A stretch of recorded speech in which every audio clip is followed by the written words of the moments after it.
తక్కువ సమయంలో ఎక్కువ ఇన్ఫర్మేషన్ తెలుసుకోవడమే స్మార్ట్ పీపుల్ చేసే పని. న్యూస్ పేపర్ లాంటి క్లారిటీ, న్యూస్ ఛానల్స్ కంటే క్వాలిటీ. ఏంటి ఇంకేంటి? 4 Sides TV app download it. నమస్తే, వెల్కమ్ టు 4 Sides TV. నా పేరు శ్రియ. న్యూస్ ట్వైలైట్ లో ముందుగా హెడ్లైన్స్ చూద్దాం. ఇందిరా పార్క్ వద్ద బీసీ మహాసభ, కాంగ్రెస్ బీజేపీకి ఎమ్మెల్సీ కవిత వార్నింగ్.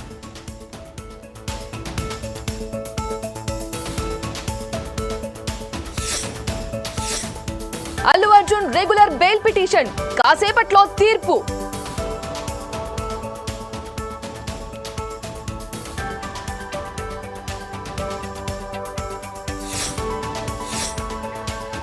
అయ్యప్ప స్వాముల బస్సు బోల్తా, ఒకరు మృతి, 8 మందికి తీవ్ర గాయాలు.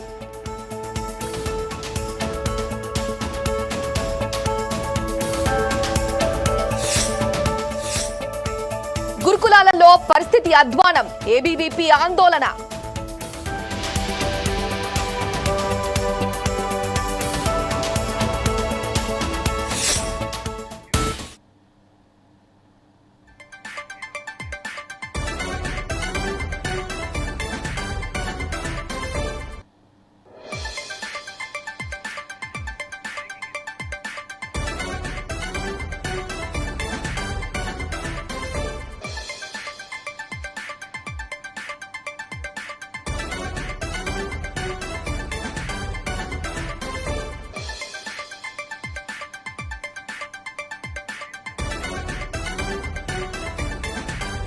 బ్రేకింగ్ న్యూస్ చూస్తున్నాం. శబరిమల యాత్రలో విషాదం చోటు చేసుకుంది. హైదరాబాద్ నుండి శబరిమల వెళ్లిన అయ్యప్ప స్వాముల బస్సు బోల్తా పడింది. కొట్టాయం పరిధిలో జరిగిన ఈ ఘటనలో ఒకరు మృతి చెందగా 10 మంది స్వాములు గాయపడ్డారు. వీరిలో ఒకరి పరిస్థితి విషమంగా ఉంది. క్షతగాత్రుల్ని చికిత్సకై కొట్టాయం ప్రభుత్వ ఆసుపత్రికి తరలించారు. ప్రమాద విషయం తెలుసుకున్న కేంద్ర హోంశాఖ సహాయ మంత్రి బండి సంజయ్ కొట్టాయం కలెక్టర్ తో మాట్లాడి వివరాలను అడిగి తెలుసుకున్నారు. మృతుడిని డ్రైవర్ రాజ్గా గుర్తించారు. సహాయక చర్యలపై ఆరా తీసిన మంత్రి క్షతగాత్రులకు మెరుగైన వైద్యం అందించాలంటూ కలెక్టర్కు ఆదేశాలు జారీ చేశారు.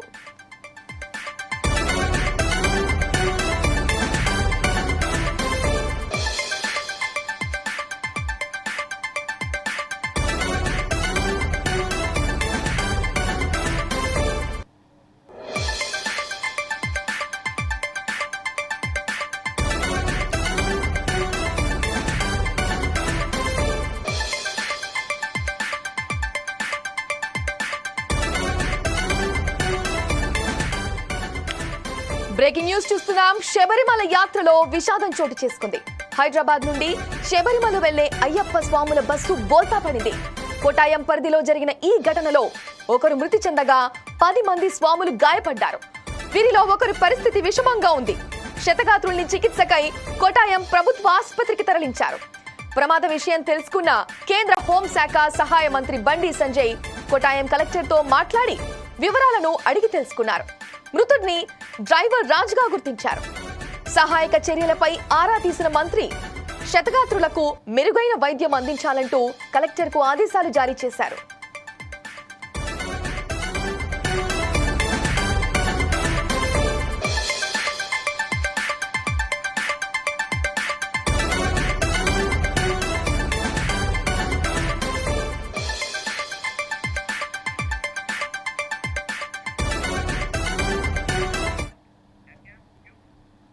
ఒడిశా 27వ గవర్నర్ గా కంబంపాటి హరిబాబు ప్రమాణ స్వీకారం చేశారు.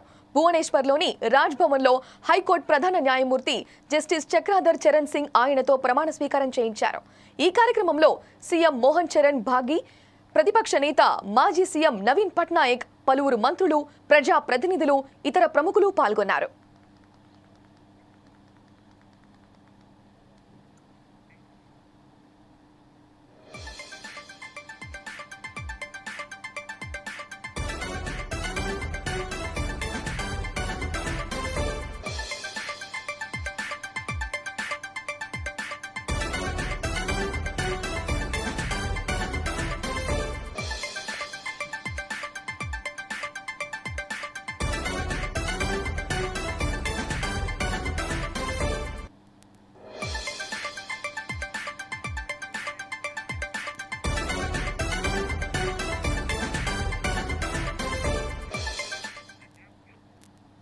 సంధ్యా థియేటర్ తొక్కిసలాట ఘటనలో సినీ నటుడు Allu Arjun regular bail petition పై హైదరాబాద్లోని నాంపల్లి కోర్టు కాసేపట్లో తీర్పును వెలువరించనుంది. ఇప్పటికే రెగ్యులర్ బెయిల్ కు సంబంధించి కోర్టులో ఇరు పక్షాల వాదనలు ముగిశాయి. తీర్పును రిజర్వ్ చేసిన కోర్టు కాసేపట్లో తీర్పును వెలువరించనుంది.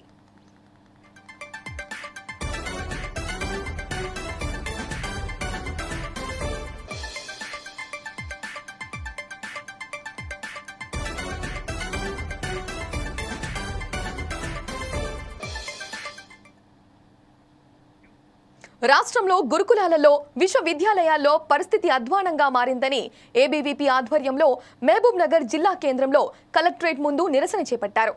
ఒకవైపు ప్రజా ప్రభుత్వం ఉంటే మరోవైపు పేద విద్యార్థుల జీవితాలతో చెలగాటమాడుతున్న రాష్ట్ర ప్రభుత్వ సీఎం రేవంత్ రెడ్డి సొంత జిల్లాలో ఫుడ్ పాయిజన్ల ఘటనలు పునరావృతం కావటం, హైదరాబాద్లో సీఎంఆర్ కాలేజ్లో బాత్రూంలో సీసీ కెమెరాలు పెట్టడం విషయాన్ని రాష్ట్ర ప్రభుత్వం పట్టించుకోకపోవడం సిగ్గుచేటని అంటున్న ఏబీవీపీ నాయకులతో మా పాలమూరు ప్రతినిధి చందు ఫేస్ టు ఫేస్.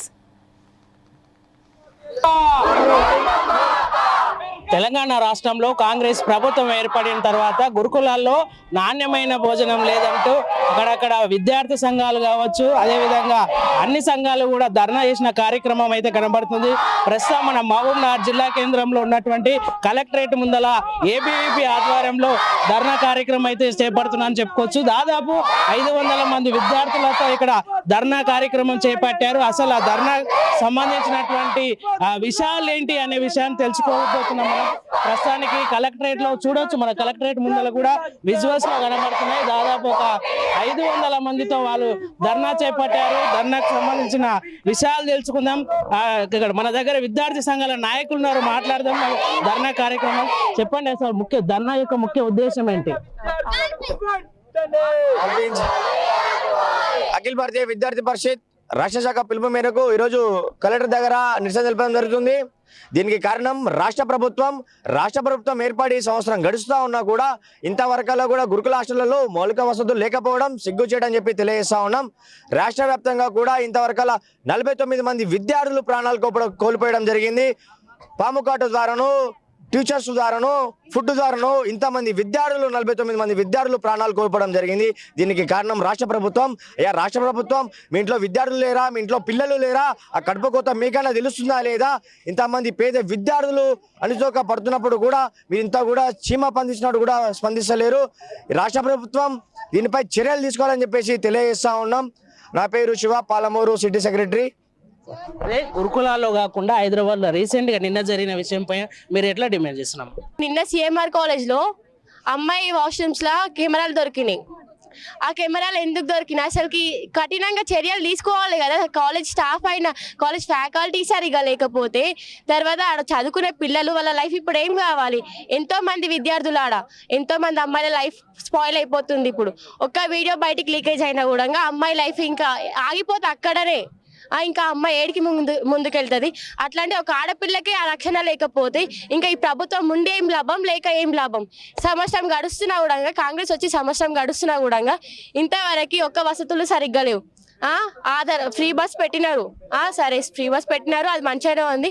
విద్యార్థులు అంటే విద్యార్థులు ఓట్లు వేయలేరానా? ఇంతవరకు విద్యార్థులకు ఓట్ల హక్కు లేదనే కదా మీకు ఈ చెలగాటం అంత విద్యార్థుల పైన. విద్యార్థులకు చేసి ఏం లాభం అని చూస్తున్నారు మీరు, అంతకు మించి ఏం లేదు మీకు. ఇంతవరకు సొంత జిల్లా ఇది, రేవంత్ రెడ్డికి సొంత జిల్లా మహబూబ్ నగర్. పాలమూరు యూనివర్సిటీలో మొన్న అంతగానం ధర్నా చేసి 6 గంటల పాటు ఎండలో కూర్చొని ధర్నా చేస్తే ఒక్క అధికారి కూడా ముంగల్కి వచ్చి సమాధానం చెప్పలేదు ఇంతవరకు కూడా. ఇప్పటికీ మొన్న నారాయణపేటలో ఫుడ్ పాయిజన్ అయింది, ఒక్క అధికారి వచ్చి చూసిపోలేడు. అంతమంది అమ్మాయిలు, అంతమంది అబ్బాయిలు, స్కూల్ పిల్లలు, ఆ చిన్న విద్యార్థులకు ఏం తెలుసు అసలుకి? ఫుడ్ బాగుంటుందా, ఫుడ్ బాగుండదా? సరే గురుకుల విద్యార్థుల గురించి చూసుకుందాం. హాస్టల్లో ఉన్నారు ఇప్పుడు ఆ వ్యక్తులందరూ. సరే వాళ్ళు ఇంట్లో స్తోమత బాగాలేకనే హాస్టల్కి పోయి చదువుకుంటున్నారు. సరే ఇంట్లో వసతులు బాగాలేవు, ఇంట్లో పరిస్థితులు బాగాలేవు, అక్కడ ఇంట్లో చెప్పలేక ఫుడ్ బాగాలేదు అని వాళ్ళు సరిగ్గా ఉండలేక, హాస్టల్ ఉండలేక ఎంతో మంది సూసైడ్లు చేసుకుంటారు. వాళ్ళని పట్టించుకునేటోళ్ళు ఎవరు అసలుకి? ఇంతవరకు ఒక ప్రభుత్వం కూడా బీఆర్ఎస్ వచ్చింది, అది వెళ్ళిపోయింది. సరే అది వదిలేదు. ఇప్పటి సంవత్సరం గడుస్తున్నా కూడా విద్యార్థుల పైన ఎందుకు అసలుకి మీకు కన్ను లేదు రేవంత్ రెడ్డికి? ఇంత మంచి చచ్చిపోతున్నా కూడా దున్నపోతు పైన వాన కురిసినట్టు కూడా లేదు రేవంత్ రెడ్డికి. ఓకే, కొంతమంది విద్యార్థి సంఘ నాయకులు కూడా ఉన్నారు, మాట్లాడారు. చెప్పండి, ఎన్నిసార్లు మీరు డిమాండ్ చేసినప్పటికీ కూడా రాష్ట్ర ప్రభుత్వం అలాగే వివరిస్తుంది, ఎట్లా అంటారు దీన్ని? అఖిల భారతీయ విద్యార్థి పరిషత్ ఏబీవీపీ రాష్ట్ర శాఖ పిలుపు మేరకు కలెక్టర్ ఆఫీసుల ముంగల ధర్నా కార్యక్రమం నిర్వహించింది. తెలంగాణ రాష్ట్రంలో సంవత్సరం అయినా కూడా ఈ రాష్ట్ర ప్రభుత్వానికి ఎద్దుపైన దున్నపోతు మీద వర్షం పడ్డ కనికరం ఉంటుంది, కానీ సీఎం రేవంత్ రెడ్డి గారికి మాత్రము ఈరోజు కనీసం కనికరం లేకుండా ఈరోజు రాష్ట్రంలో జరుగుతున్నటువంటి ఎక్కడ చూసినా రాష్ట్ర వ్యాప్తంగా ఎక్కడ పడితే అక్కడ గురుకులాల్లో ఫుడ్ పాయిజన్ జరుగుతూ ఉన్నా కూడా ఉన్నతాధికారులకు ఎందుకు ఈరోజు కనీసం సమీక్ష నిర్వహించలేకపోతుందో ఈరోజు ఏబీపీ ప్రశ్నిస్తూ ఉంది. అంతేకాకుండా నిన్న కాక మొన్న మాంగన్నూరు ఒకటే రోజు ఒకటే స్కూల్లో 3 సార్లు ఫుడ్ పాయిజన్ జరిగితే అక్కడ కలెక్టర్ గారు వచ్చి కేవలం కురుకురేలు తిన్న కారణంగా ఫుడ్ పాయిజన్ జరిగిందని చెప్పి ఈరోజు ఇష్యూను డైవర్ట్ చేసే కార్యక్రమం జరిగింది. అయ్యా, మేము అక్కడ కలెక్టర్ గారికి ఉన్నత అధికారులకు స్థానిక ప్రజాప్రతినిధులకు క్వశ్చన్ చేస్తూ ఉన్నాము. ఒకరిద్దరు కురుకురేలు తింటారు, 100 మంది విద్యార్థులకు ఫుడ్ పాయిజన్ జరిగితే ఈరోజు ఇష్యూని మీరు ఏ విధంగా టాపిక్ డైవర్ట్ చేస్తూ ఉన్నారని చెప్పి ఈరోజు అఖిల భారతీయ మీద ప్రశ్నిస్తూ ఉంది. అదేవిధంగా రాష్ట్ర వ్యాప్తంగా పుష్ప 2 సినిమా కారణంలో తొక్కిసల కారణంలో ఒక అమ్మాయి చనిపోతే సీఎం రేవంత్ రెడ్డి అసెంబ్లీలో మాట్లాడినారు కదా, ఈరోజు అదే పుష్ప హీరోకి జైలుకు పంపించారు కదా. ఈరోజు రాష్ట్రంలో 52 మంది విద్యార్థులు చనిపోతే ఇది రాష్ట్ర ప్రభుత్వం హత్య కాదా అని చెప్పి ఈరోజు ఏబీపీ ప్రశ్నిస్తూ ఉంది. ఈరోజు సీఎం రేవంత్ రెడ్డిని ఎన్నిసార్లు చెల్లపల్లి జైలుకు పంపించాలని చెప్పి ఏబీపీ ప్రశ్నిస్తూ ఉంది. అదేవిధంగా పాలమూరు జిల్లాలో చూసుకున్నట్టయితే బీసీ హాస్టల్ ఒక పక్కా భవనం లేకుండా రెంటెడ్ బిల్డింగ్లో ఈ చలికాలంలో వానపాములు కావచ్చు, బొద్దింకలు కావచ్చు, నిన్న కాక మొన్న పాములు పోతే కూడా కనీసం అక్కడ అధికారులకు చలనం కూడా లేకుండా పోతుంది. అక్కడ ఆ శిథిల వ్యవస్థలో ఉన్న బీసీ హాస్టల్ ఎప్పుడు కూలిపోతుందండి? విద్యార్థులు బిక్కుమంటూ వాళ్ళ చేతులు ప్రాణాలు అరిచేతిలో పెట్టుకొని ఈరోజు అక్కడ నివసిస్తూ ఉన్నారు. పేద మధ్య కుటుంబాలు ఎందుకు వస్తాయండి ఈరోజు గురుకులాలలోకి? మా బతుకులు బాగుపడతాయి, పేద విద్యార్థులు విద్య దొరుకుతుంది, భోజనం దొరుకుతుంది, నా కొడుకు నాలాగా వ్యవసాయం చేసుకోవద్దు, ఒక ఉన్నత అధికారి కావాలని చెప్పేసి పేద మధ్య కుటుంబాల నుంచి వస్తే ఈరోజు రాష్ట్ర ప్రభుత్వం వాళ్ళ పీక విసికే ప్రయత్నం చేస్తూ ఉంది, ఈరోజు ఏబీపీ భావిస్తూ ఉంది. అదేవిధంగా ఖబర్దార్ రాష్ట్ర ప్రభుత్వమా, ఇప్పటికైనా సరే మీరు ఉన్నత సమీక్ష నిర్వహించండి. గతసారి జరిగినప్పుడు కలెక్టర్లు వెళ్ళి గురుకులాలలో హాస్టల్లో బస చేయాలని చెప్పేసి నామమాత్రానికి చెప్పింది. ఈరోజు ఈ రాష్ట్ర ప్రభుత్వం ఈ ఇష్యూని డైవర్ట్ చేసే పక్కకు దారి మళ్లించే ప్రయత్నం చేస్తూ ఉంది. ఇప్పుడు కనుక రేవంత్ రెడ్డి గారు సొయ్యి తెచ్చుకొని ఇప్పటికైనా సరే ఉన్నత సమీక్ష నిర్వహించి గురుకులాల్లో రాష్ట్ర వ్యాప్తంగా ఉన్నటువంటి ఇష్యూస్ సాల్వ్ చేయకపోతే ఈ రోజు నుంచి మీకు కౌంటౌన్ స్టార్ట్ అయింది, ఈ పాలమూరు గడ్డ నుంచి మీకు కౌంటౌన్ స్టార్ట్ అయింది. వచ్చే సంవత్సరం లోపల, వచ్చే ఎన్నికల లోపల మిమ్మల్ని క్లోజ్ చేస్తామని ఈరోజు నేను డిమాండ్ చేస్తా ఉన్నాను. నా పేరు సతీష్, పాలమూరు జిల్లా కన్వీనర్. సో మొత్తానికి ఓవరాల్గా చూసుకున్నట్టయితే ఏది ఏమైనప్పటికీ కూడా గురుకులాల్లో ఉన్నటువంటి మౌలిక వసతులపైన రాష్ట్ర ప్రభుత్వం సమీక్ష చేసి అక్కడ ఉన్నటువంటి పరిస్థితులపైన ఆరా తీసి రాష్ట్ర ప్రభుత్వంతో పాటు ఉన్నటువంటి ప్రజాప్రతినిధులు కూడా ఈ విషయాలపైన గమనించాలని చెప్పొచ్చు. అదేవిధంగా కేజీబీవీలో ఉన్నటువంటి పాఠశాలలో ఉన్నటువంటి వాళ్ళ ఉపాధ్యాయులు లేక ఎంతోమంది విద్యార్థులు కూడా నష్టపోయినటువంటి పరిస్థితి కనబడుతుంది. కావున ఈ యొక్క విషయం పైన రాష్ట్ర ప్రభుత్వం సమీక్ష చేయాలని వాళ్ళు డిమాండ్ చేసినటువంటి పరిస్థితి కనబడుతుంది. Camera person Kumar. రాష్ట్రంలో టీడీపీ కూటమి ప్రభుత్వం తల్లులను, బడి పిల్లలను, రైతన్నలను మోసగించడం భావ్యం కాదని మాజీ రాజ్యసభ సభ్యుడు, ఏపీసీసీ ముఖ్య అధికార ప్రతినిధి డాక్టర్ ఎన్ తులసిరెడ్డి ధ్వజమెత్తారు. వేంపల్లిలో మీడియా సమావేశంలో మాట్లాడుతూ గత ఎన్నికలలో టీడీపీ కూటమి అధికారంలోకి రావడానికి ప్రధాన కారణం సూపర్ 6 హామీలు అన్నారు. టీడీపీ కూటమి ప్రభుత్వం అటు తల్లులకు ఇటు రైతులకు మోసం చేయడం చాలా అన్యాయం, చాలా గర్హనీయం. తల్లికి వందనం పథకం అనేది సూపర్ 6 పథకాల్లో ఒక ప్రధానమైనటువంటి హామీ. గతంలో అమ్మఒడి అనేది ఉంటే ఆ పేరు మార్చి తల్లికి వందనం అని పేరు పెట్టారు. పేరు మారిస్తే పర్వాలేదు. తల్లికి వందనం పథకం కింద ఏం చెప్పారు? స్కూలుకు వెళ్ళే ప్రతి విద్యార్థికి ఏడాదికి 15,000 రూపాయలు ఆర్థిక సహాయం చేస్తామని చెప్పారు. ఆ ప్రకారంగా రాష్ట్రంలో 83 లక్షల మంది బడి పిల్లలు ఉన్నారు. ఏడాదికి 12,450 కోట్ల రూపాయలు వాళ్ళకు ఆర్థిక సహాయం చేయాలి. ఇంతవరకు పైసా ఆర్థిక సహాయం చేయలేదు. నిన్న మంత్రివర్గంలో ఒక నిర్ణయం తీసుకోవడం జరిగింది. ఈ ఏడాదికి ఇవ్వకుండా వచ్చే ఏడాది నుంచి అమలు చేస్తామని నిర్ణయించడం జరిగింది. అంటే 83 లక్షల మంది బడిపిల్లలకు, దాదాపు 45 లక్షల మంది తల్లులకు మోసం చేయడమే. కాబట్టి ఇది తల్లికి వందనం పథకం కాదు, తల్లికి మోసం పథకం. ఇక్కడేమో తల్లికి వందనం నిల్, అక్కడేమో తండ్రికి ఇంధనం ఫుల్ అనే విధంగా రాష్ట్ర ప్రభుత్వం ప్రవర్తిస్తూ ఉంది. ఇక రెండవది రైతన్నలకు సంబంధించి అన్నదాత సుఖీభవ అనే పథకం సూపర్ 6 కింద అది కూడా ఒక ప్రధానమైనటువంటి హామీ. గతంలో రైతు భరోసా పేరుంటే దాన్ని మార్చి అన్నదాత సుఖీభవ అని పేరు పెట్టారు. సంతోషం. ఈ హామీ కింద ఏం చెప్పారు? ప్రతి ఏటా ప్రతి రైతు కుటుంబానికి 20,000 రూపాయల ఆర్థిక సహాయం చేస్తామని చెప్పారు. ఇంతవరకు పైసా ఆర్థిక సహాయం చేయలేదు. రాష్ట్రంలో దాదాపు 53,52,000 రైతు కుటుంబాలు ఉన్నాయి, రైతులు ఉన్నారు. 10,756 కోట్ల రూపాయలు కావాలి, ఇంతవరకు 10 పైసలే లేదు. నిన్న మా రాష్ట్ర మంత్రివర్గంలో ఒక నిర్ణయం తీసుకోవడం జరిగింది. ఆల్మోస్ట్ ఈ సంవత్సరానికి ఎత్తేశారు, చేతుల పైకి ఎత్తేశారు. ఇక మీదట కేంద్ర ప్రభుత్వము ఇన్స్టాల్మెంట్ వారిగా ఎంత ఇస్తుందో వీళ్ళు అంత వేస్తారట. అంటే రేపు జనవరిలో కేంద్ర ప్రభుత్వం 2,000 వేస్తే వీళ్ళు 2,000 వేస్తారు. కానీ చెప్పిందేమో ఏటా ప్రతి రైతు కుటుంబానికి 20,000 రూపాయల ఆర్థిక సాయం. కాబట్టి ఆ ప్రకారంగా రైతన్నలకు నమ్మించి మోసం చేయడం జరిగింది. కాబట్టి అటు బడి పిల్లలకు, ఇటు రైతన్నలకు, అటు తల్లులకు నమ్మించి మోసం చేయడం జరిగింది. కాంగ్రెస్ పార్టీ తరఫున డిమాండ్ చేస్తున్నాం, మీ మేనిఫెస్టోలో చెప్పిన విధంగా అన్నదాత సుఖీభవ పథకాన్ని, తల్లికి వందనం పథకాన్ని మీ చెప్పిన విధంగా మేనిఫెస్టోలో చెప్పిన విధంగా అమలు చేయాలని కాంగ్రెస్ పార్టీ డిమాండ్ చేస్తూ ఉంది. రాష్ట్రంలో హైదరాబాద్ ఇందిరా పార్క్ వద్ద బీసీ మహాసభ నిర్వహించారు. ఈ సభకు బీఆర్ఎస్ ఎమ్మెల్సీ కవిత హాజరయ్యారు.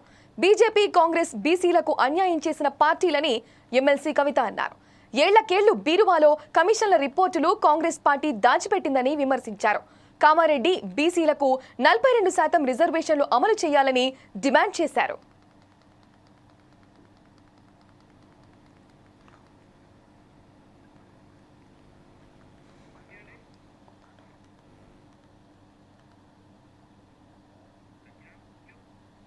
మహబూబాబాద్ జిల్లా బియ్యారం మండల బొగ్గుతాండాలో నాటుకోళ్ల ఫామ్పై పిచ్చుకుక్కలు వీరంగం సృష్టించాయి.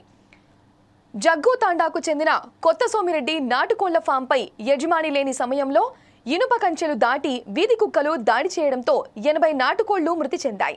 సుమారు 70,000 రూపాయలు నష్టం జరిగినట్లు యజమాని తెలిపారు. ప్రభుత్వం స్పందించి ఆదుకోవాలని రైతు సోమిరెడ్డి డిమాండ్ చేశారు. జిల్లా అధికారులు స్పందించి వీధి కుక్కలపై దృష్టి పెట్టి తగిన చర్యలు తీసుకోవాలని రైతు కోరారు.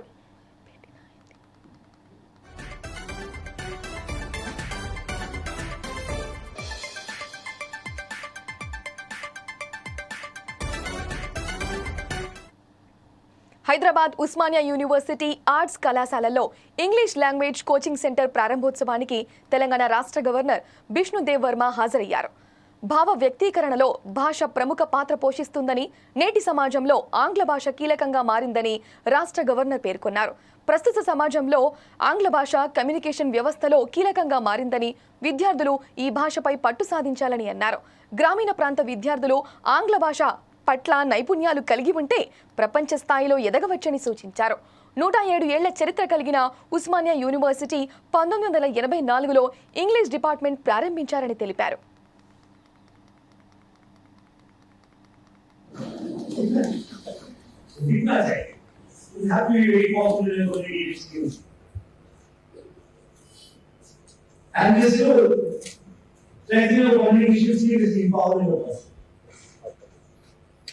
And languages expression language or expression in this world, I know where ideas and policies and expressions are playing a important role.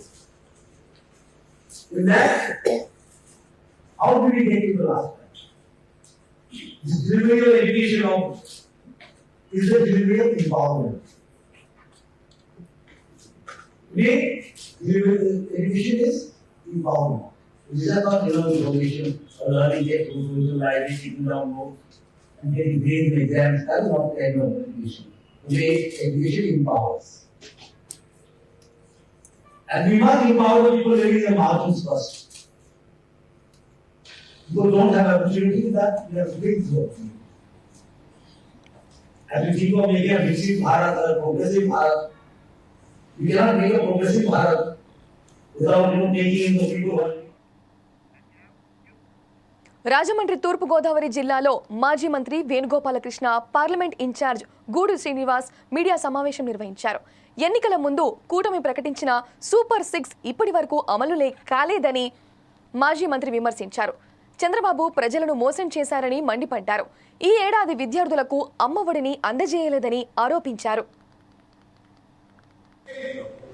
Super 6 హామీలకి ఎగనామం పెడుతుందా మీ ప్రభుత్వం అనే రీతిలో నిన్న మీరు కేబినెట్ లో చర్చించినటువంటి విధానం కనపడతా ఉంది. తల్లికి వందనం అన్నారు. తల్లికి వందనంలో ఎగవేసేటువంటి పరిస్థితి ఈ మీరు తీసుకున్న నిర్ణయాల వల్ల కనపడుతుందనేటువంటి మాట.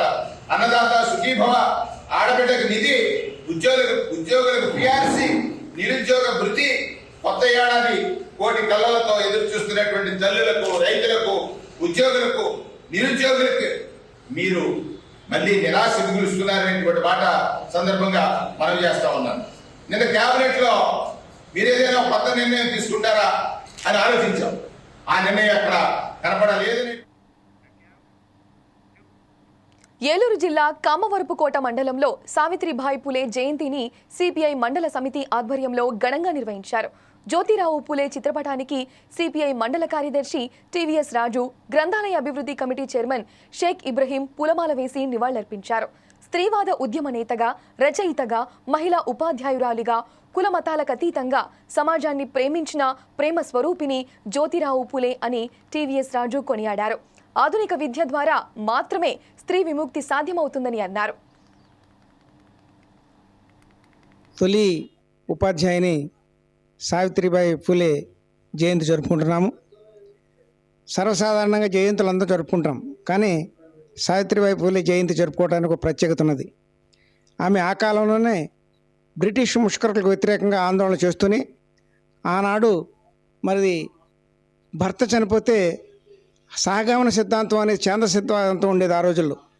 భర్త శవంతో పాటు బ్రతికుండగానే సజీవ దహనం చేసేటువంటి ఛందస్వాద కాలంలోనే ఆమె మహిళలందరినీ సమీకరించి వారి హక్కుల కోసం ఆనాడే ఉద్యమించిన మహానేత, మహిళా ఉద్యమ నేత సావిత్రిబాయి పూలే. ఆనాడే భర్తలు కోల్పోయినటువంటి వితంతువులను, అలాగే బాల్య వివాహాలు చేస్తుంటే వాటిని అడ్డగించి బాల్య వివాహాలు చేసి వాళ్ళ జీవితాలు నాశనం చేయడానికి మరి ఆమె ఇష్టపడక అటువంటి వారందరూ సమకరించి వాళ్ళందరికీ ఒక ఆశ్రయం కల్పించి ఒక ఆశ్రమ పాఠశాల కూడా నిర్మించినటువంటి మహామహిళా నేత. మరి ఆమె భర్త గారు జ్యోతిరావు పూలేతో పాటు ఈ దేశంలో అనేక సంఘ సంస్కరణలు తీసుకొచ్చినటువంటి మహిళ. నర్సాపూర్ ఫారెస్ట్ లో రోడ్డు ప్రమాదం జరిగింది. నర్సాపూర్ నుండి హైదరాబాద్ వెళ్తున్న కారు అదుపు తప్పి ఎదురుగా వస్తున్న 2 ఆటోలను ఢీకొట్టింది. 3 మృతి, మరో 3 పరిస్థితి విషమంగా ఉంది. జిడిమెట్ల వాసి మనీషా, మెదక్ జిల్లా రుస్తుంపేట వాసి ఐశ్వర్య, మరో వ్యక్తి నర్సాపూర్ వాసిగా గుర్తింపు. గాయపడిన వారిని నర్సాపూర్ ఏరియా ఆసుపత్రికి తరలించారు. గుమ్మడిదల పోలీసులు ఘటనా స్థలానికి చేరుకున్నారు. మృతులు కాలేజ్ విద్యార్థి ఐశ్వర్య, ప్రభుత్వ అధికారి మామీషా, మరో వ్యక్తి ప్యాసింజర్గా గుర్తించారు.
హైదరాబాద్ పదిరి జిడిమెట్ల పారిశ్రామిక వాడలోని దూలపల్లిలో భారీ అగ్ని ప్రమాదం చోటు చేసుకుంది. ఓ కెమికల్ గోదాంలో భారీగా మంటలు ఎగిసిపడుతున్నాయి. దట్టమైన పొగలు వ్యాపించగా స్థానికులు ఉక్కిరిబిక్కిరి అవుతూ తీవ్ర భయాందోళనకు గురయ్యారు.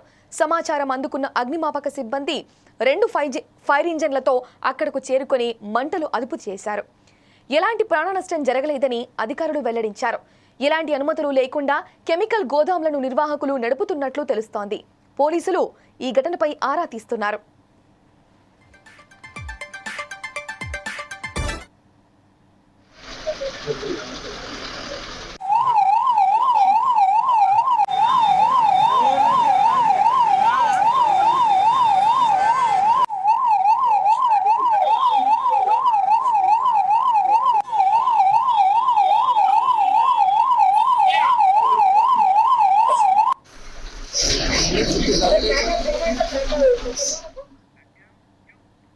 ఇవి న్యూస్ ట్వైలైట్ అప్డేట్స్. చూస్తూనే ఉండండి 4 Sides TV.